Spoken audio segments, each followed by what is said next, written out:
Diálogos con la actualidad. La entrevista.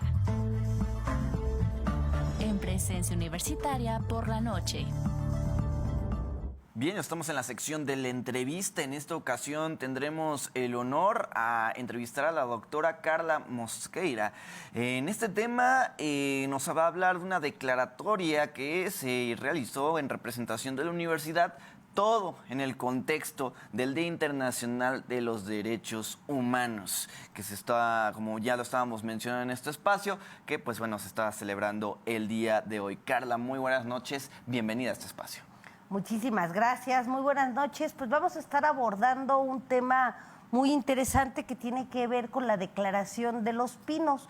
Esta Declaración de los Pinos es un esfuerzo intergeneracional, colectivo, para hacer el análisis y promoción de una cultura de paz y de los derechos humanos. Es un documento que fue elaborado con la participación de diversas instituciones, de diversas universidades. Participó también en un escenario concreto para analizar las distintas desigualdades políticas y sociales. Es un instrumento donde se analiza la paz crítica. Esta paz crítica no solamente pensada como la ausencia de conflicto, sino también esta combinación donde se busca transformar la realidad a través de una ciudadanía participativa. Esta declaración de la Declaración de los Pinos va a abordar el impacto que la sociedad en su perspectiva relaciona y analiza el tema de la desigualdad a partir de el análisis de lo que se constituye como el neoliberalismo, ¿sí? Es un instrumento que va a servir como una declaratoria a partir de este análisis económico que va a promover la acumulación, por ejemplo, de las riquezas a partir de este consumo desmedido. Es una transformación o una pretensión de transformación de las distintas subjetividades. Es también una declaratoria donde va a visibilizar estas reducciones de las personas a ser objetos desechables de marginalización con estas lógicas neoliberales e instrumentales.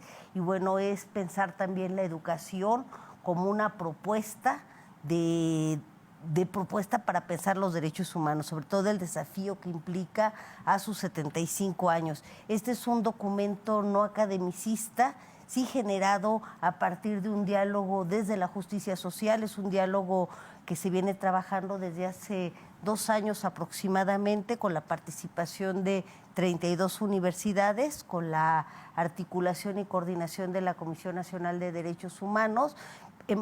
También han estado participando con el objeto de visibilizar, pero también transformarlo en un conjunto de acciones donde no solamente se convierta en un instrumento de principios, sino además también en un marco de acción conjunta donde propone una crítica propositiva del derecho y en el que se cuenta también, por ejemplo, con la participación y la vinculación institucional como de la Secretaría de Cultura a nivel federal, con ACID también, con esta Asociación de Universidades Públicas, ¿sí?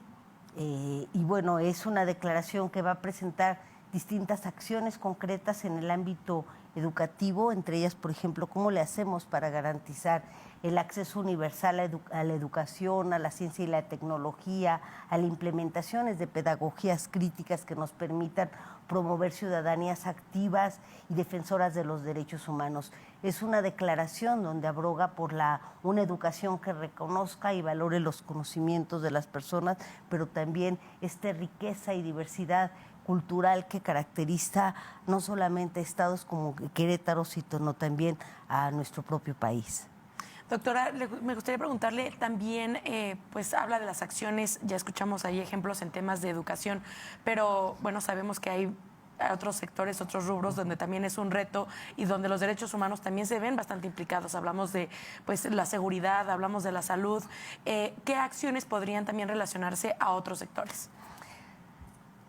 Yo creo que uno de los grandes retos que tenemos como ciudadanía para efecto de hacer factibles los derechos, no solamente que estén enunciados como meras declaraciones, sino también garantizar su exigibilidad, y también los procesos de justicia requieren primero el conocimiento, hacer accesibles estos derechos, hacerlos del conocimiento de todos, transversalizarlos. Mucho de este ejercicio es un diálogo que nos permita identificar no solamente en términos de derechos, sino también responsabilidades, y las responsabilidades que como ciudadanía, pero como también como instituciones, y lo que implica el proceso de institucionalización de estos derechos. Los marcos normativos sabemos que no son suficientes, necesitamos diagnósticos profundos, necesitamos una hermenéutica distinta que interprete los distintos fenómenos, no solamente a la luz de procesos objetivistas, sino también subjetivistas, que permitan la construcción de nuevas epistemologías, por ejemplo, ¿sí?, para el análisis de los propios fenómenos a la luz de una teoría crítica de los derechos humanos. Entonces, ¿los efectos principalmente sería para tener estos diagnósticos correspondientes, o también vendría viendo más allá para generar tal vez, no sé, normativas o políticas públicas en favor de los derechos humanos? Y planes de acciones, está pendiente también la construcción de estos observatorios nacionales que tienen que ver con la progresividad de los derechos, ¿sí? No solamente necesitamos políticas públicas claras, sino también políticas públicas que puedan ser medibles en términos de los propios sistemas de indicadores, ¿sí?, que es lo que hemos visto, por ejemplo, cuando hacemos análisis cuantitativos, las dificultades que tienen, por ejemplo, para cruzar los distintos datos cuando no se tienen estas precauciones metodológicas, por ejemplo, ¿sí? Perdón, doctora, también me gustaría hacerle llegar al auditorio, a los que nos escuchan, pues hablaba usted de la participación, que también es fundamental para que esta declaración pues involucre a la ciudadanía. ¿Cómo pueden conocer más de este documento? ¿Cómo puede pues nuestro auditorio fomentar también esta cultura de la paz a través de la Declaratoria de los Pinos? Vamos a estar implementando una serie de estrategias que tienen que ver con la difusión, la sensibilización y el conocimiento de estos documentos.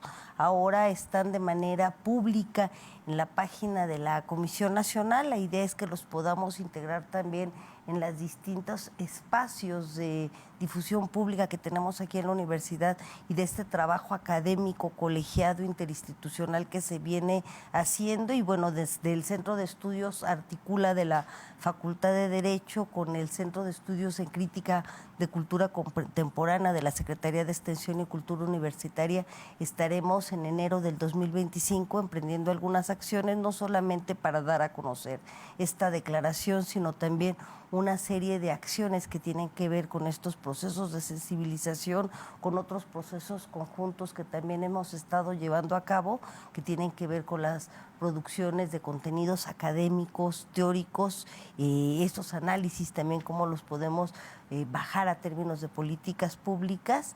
Y bueno, la idea es generar estos distintos procesos. Tenemos ahora en puerta un proyecto para involucrar académicamente a la comunidad docente y a la comunidad estudiantil con la construcción de una serie de obras, y con uno de los puntos de acción de este documento que tiene que ver con la visibilización de la memoria, ¿sí? Y creemos que la construcción de esta memoria colectiva es posible, y también en la medida en que podamos hacerla, podemos también evitar la irrepetibilidad de ciertos temas, pero también mirar y construir de manera crítica, ¿sí?